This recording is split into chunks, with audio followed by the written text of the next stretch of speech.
But you're right. I think that it's a thing that's lacking, and I know there's lots of marketers out there that come to these shows and they go, "We're gonna, finally show you how to do this." But honestly, the process is timeless. It's been around for fucking decades. It's not new, and no one's reinventing it. It's like write a brief, go to brainstorm, pick 2 or 3 pitchable ideas, get that into a work back schedule, and move to execution.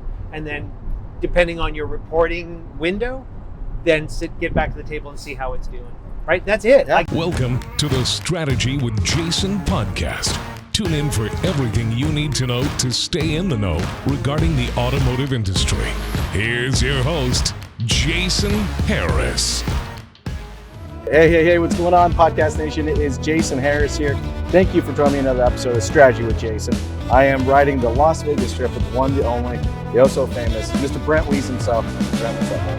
Nice to see you. Thanks for having me on. I don't know about the famous part, but infamous? Maybe that's a little bit Is better. Is it the better word to use? Yeah, it's a friggin' gorgeous day today. It is. But I was just in the Mirage in the keynote, and I can't get over how packed it is in there right now. It is wall to wall people in that keynote hall. Like there's standing room only in the back. Like I'm kind of stoked. Like I got in yesterday and just you bump into your friends, and it's one thing about these things. It's like it's a little bit of like a you get to hang out with people you like and you chop stuff up with. But yeah, there's a really nice energy going on right now this morning, and even yesterday afternoon with people rolling in for the show. So it was great to see a bunch of people and some really cool topics this year.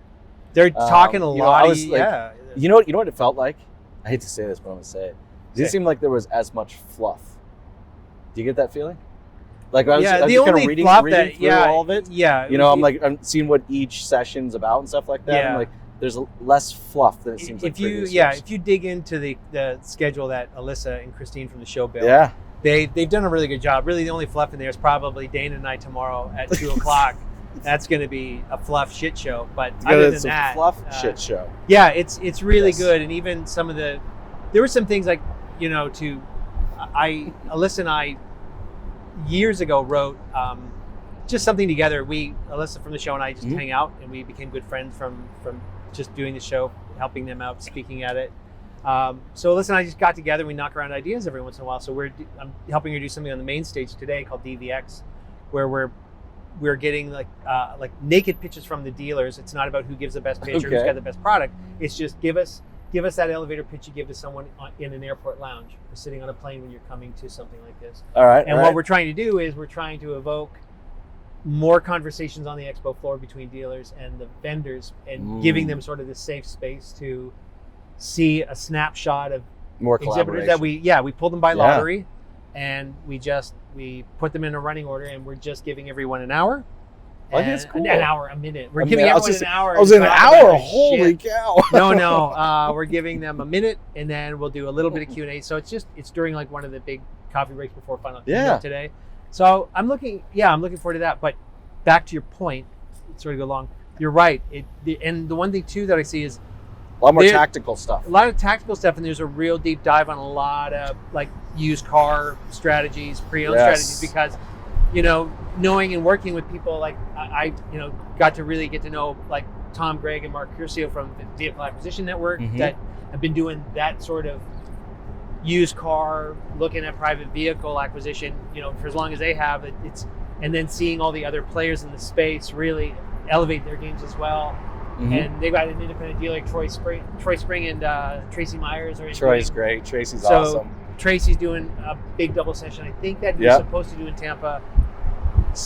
He does a great job also creating a brand. Tracy, my gosh, Tracy, he is who he is, and there's just nothing else that's ever going to change, right? So so to that end, I think that because the show got smart based on everyone seems to be focused on pre-owned inventory right now. While again, not to belabor the point, but while the inventory thing's sorting itself out, that's become like fish where the fish are, right? That's 100%. Where everyone's.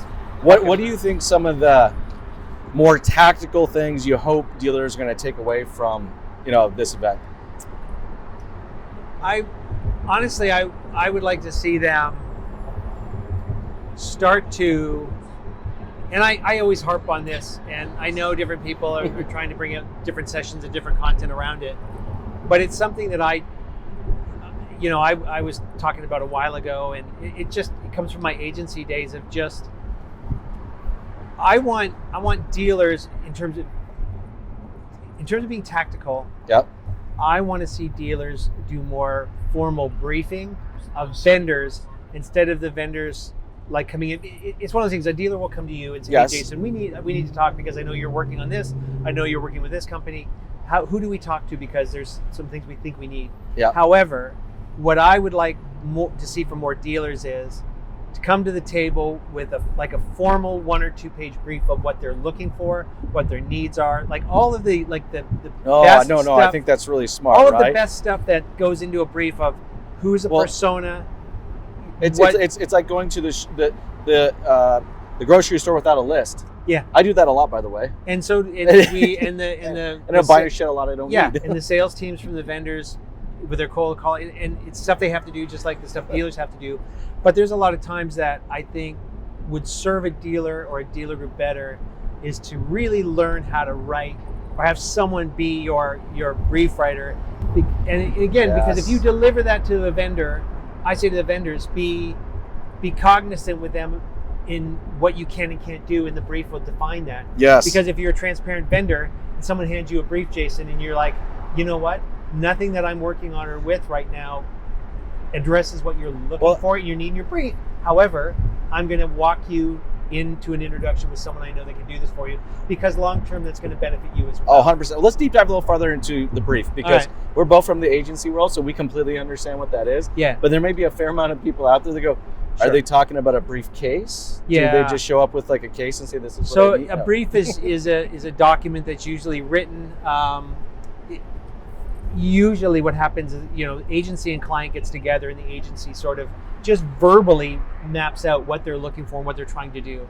Strategists from the agency then take that information, that interview, that verbal, and go, we're going to write this out for you. Mm-hmm. They go back to the client with it and go, is this defined what you were looking for? Because what the brief will talk about is it will in plain, simple English define the ask.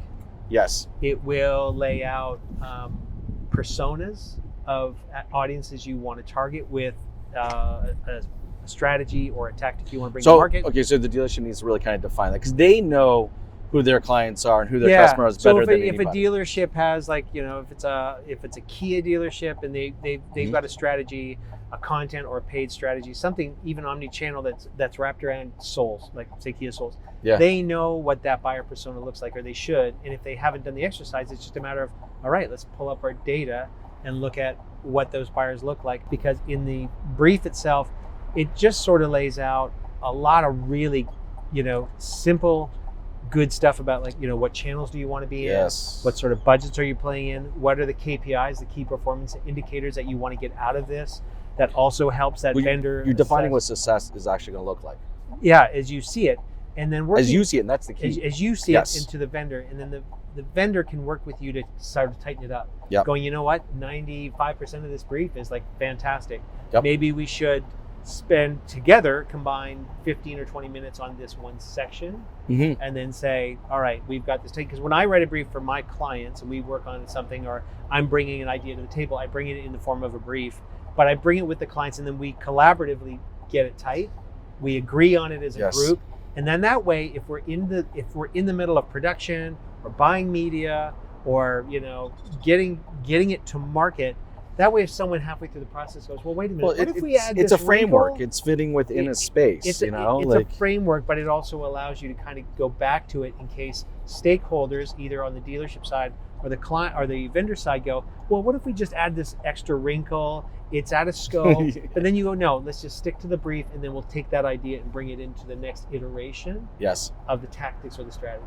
Right? Yes. So that's what I'd like to see. And off vertical, there's tools that any dealer can use right now. There's a team out of Spain, and they're really smart, and it's called Ola Brief. HOLABRIEF. And I've shown clients of mine that, and they love it. But Ola Brief basically gives you every kind of possible template. They're ex-agency people. they built this briefing engine that's low cost, but you can just walk through it and answer their questionnaires. And I use it for everything because it's basically everything that, and how I used to write them, like my old, Barry, Barry, my old partner. So it's just, there's so many of their templates that I laugh at because it's the stuff that Barry and I would save on our Google Drives. They're like, oh, this brief. But that's really the type of process that a dealership kind of needs. And I think if they spend more time building a brief, I think there's going to be way less ad waste. Yep. Right.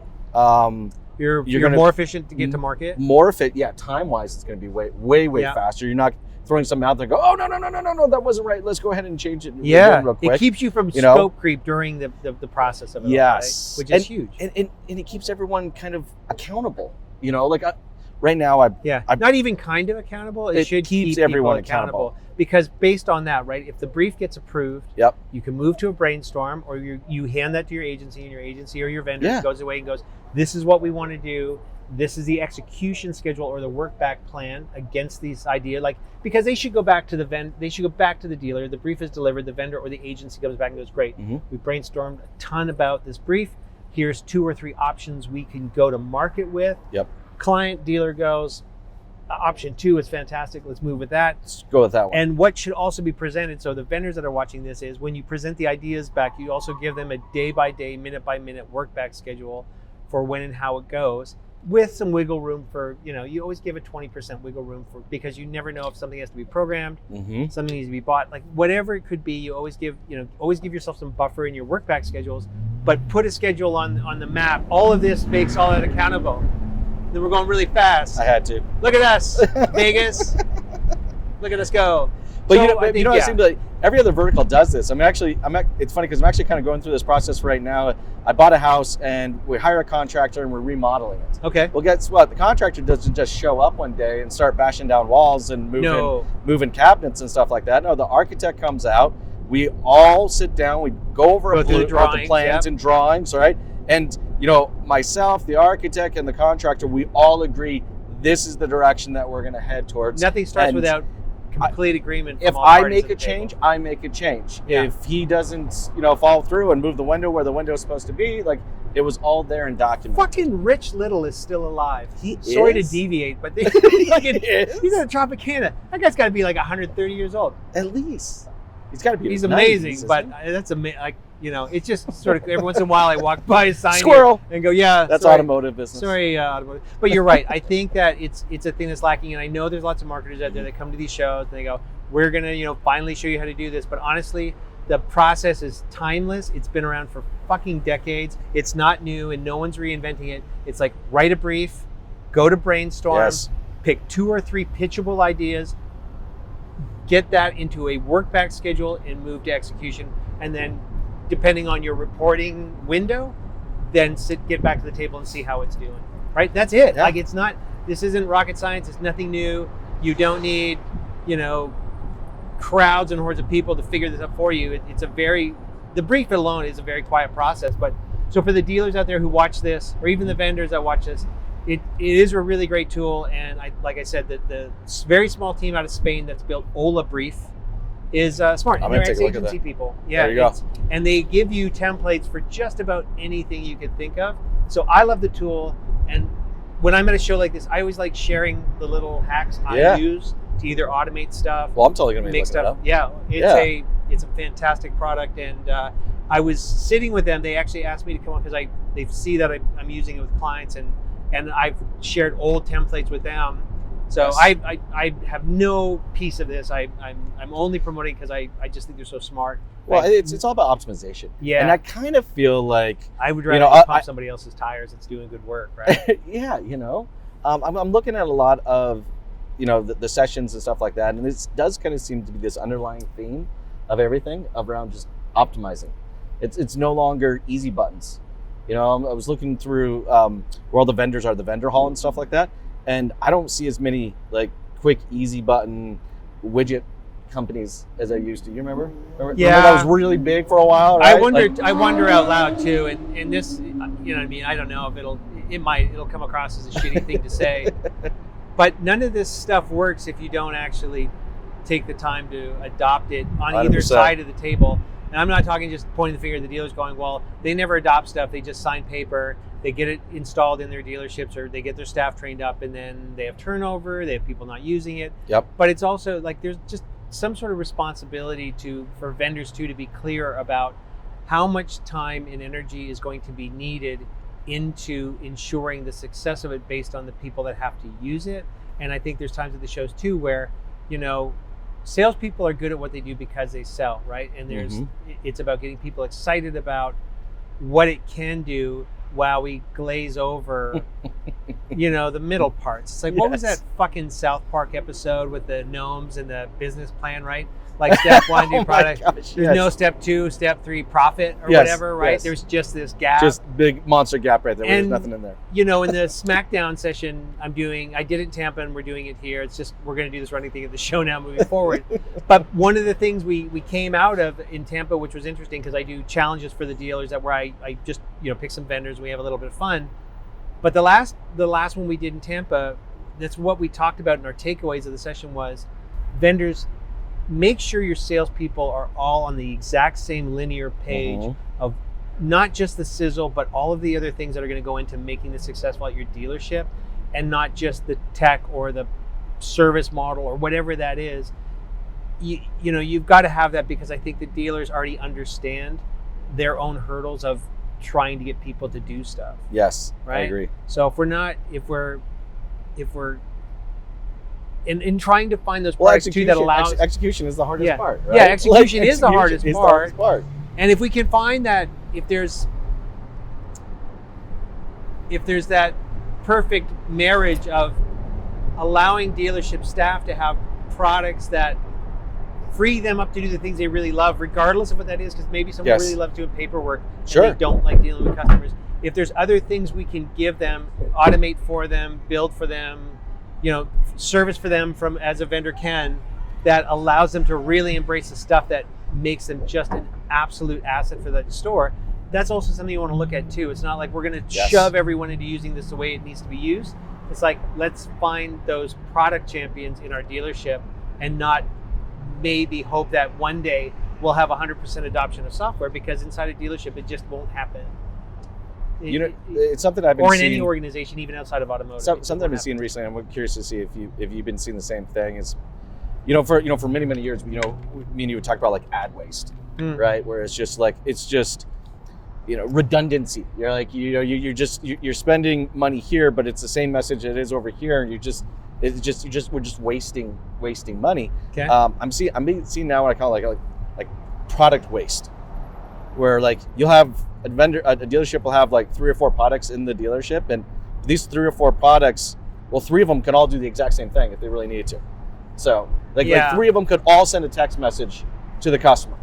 Yeah, and 2 of them can all do this or that, and sometimes it's nobody's fault. It's just out of sight, out of mind, right? Because if with everything that's gone on and with the different structure, and this is an industry that's still plagued by turnover. Yeah. So if you are a dealership where you're just trying to do the right thing by your people and getting products in, because maybe, like to your point, maybe a text product, there's 3 versions of different products in the dealership now, because maybe 2 of them just like the adoption was so low, they just maybe get forgotten about. And the only people that bring that back up to the surface are sometimes the controller going through the software licenses going, well, wait a minute, which and it's always which one of these are we actually using? You get that call as a vendor, like from the what's our contract terms, because a controller's going, well, shit, I got 4, like to your point, I got 4 of the same thing here. I think like because they do the asking, what does this do? Okay, well, I've got 4 or 3 things that are doing the same, but some of these haven't been used in 3 or 4 years. I don't think that's always the case, because I also think there's good groups that do have the right people in place to do the right audit. But doing that brief process, I think, also helps with that. Yeah, sure. I think also eliminates product. It's a nice callback waste, right? It brings it back when you are writing briefs to your vendors, because you're like, wait a minute, I'm writing a brief for something. I'm like, I realize, we actually have that product. So maybe who do I send this to? Yes. Well, even maybe writing the brief that brings you back internal for a moment with your own team to go, I'm writing this brief for vendors. I want to put this out to 3 or 4 vendors, but I realized halfway through this brief is we have the software in. So maybe I should go look at usage records, see if and why we're not using it, because I'm thinking I need something and we already have it. So yeah, it's a great callback to that, because writing a brief may make you realize that there's something. Well, and it's not that there. anything the dealers are doing wrong. I think just some of these No. products have evolved so much that you don't know. I mean, you look at it like a CRM, and it'll have 16 different functionalities built into it now. And yeah, no one's doing anything wrong, and everyone can get all rah and talk about how like together we're going to change everything, and that's a great, you know what I mean? That's a great headspace to be in. Yep. But when we get into 9 to 5, and you're in a customer service business where every single individual on the vendor side and on the dealer side are dealing with someone in this exact moment that's probably making their day a fucking nightmare, and it throws your whole day off. So while we want to kumbaya and we're all, we're going to make this a magical place where all this great stuff is going to happen, there's still shit that happens for each and every one of us during our days that either makes the day phenomenal or makes it really, really hard, and that also affects our performance, the stuff we adopt, our attitudes towards what we're doing. So I think we should just, to your point, is get into the simple mechanics of documentation, assessment, and sort of the duality of looking inward as well as looking outside the vertical to see where we can better ourselves from a client vendor standpoint. 100%. And I think that's it. And I'm really looking forward to your guys' session. And I think you're right. 100% Don't. It's going to be documentation. terrible. Oh, it's going to be terrible. I'll be there to video it. Okay. But hey, for everyone out there watching and listening right now who'd like to connect with you, what's the best way to do so, Brett? Best way to do so is if you're at the show. I'm at Find Me a Digital Dealer. I'm on the main stage today at 3:00. I've got a session tomorrow too. I'm moderating dealer think tanks on Thursday. And hit me up, Brent Wees on LinkedIn. BrentWees. Just fire me something on LinkedIn, connect with me there, and then we'll do all the other stuff. But don't email me. I don't answer emails. Don't answer emails. Thanks, buddy. I You really will answer appreciate smoke having you on. signals, though. I will, yeah. Thanks for tuning in to the Strategy with Jason podcast with your host, Jason Harris. Don't want to miss new content? Be sure to check out the full podcast library at strategywithjason.com to stay in the know. Remember to like, comment, and subscribe. Happy podcasting.